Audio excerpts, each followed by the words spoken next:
ئەو ساڵی 2019 داخستنی کۆگای دەرمان و دەرمانخانەی نۆرینکردنە سوودی پارێزگاوێت 56 شوێن بوو.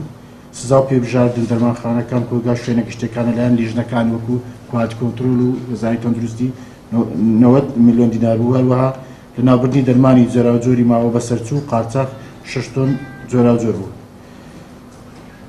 هەروەها لە ماوەی کەوا لە ناو باغی شاری شەڕ دادێک بڵاوبکەوە نێرگەلا لە چاخانەکەکەوە نێرگەلیان دەدا منداڵی خواری 11 ساڵی ئەوانە بە بڕیارکە وەزارەتی تەندروستی بەڕێزکاری خاوەنی ئاگادار کردەوە ئێمەش وەکو پۆلیس شارەوانی هەستا دەست بە ساگرتنی هەموو ئەو نێرگەلان و دەستمان بەسەردا کرد. سەبارەت بە لایەنەکانی خزمەتگوزارەکانی کرد تێکدانی وەکو سێکتەری شارەوانی تێکدانی خان و دوکان و ئەوانەی بە زێدر 18 شوێنمان کرد لە ساڵ 2011.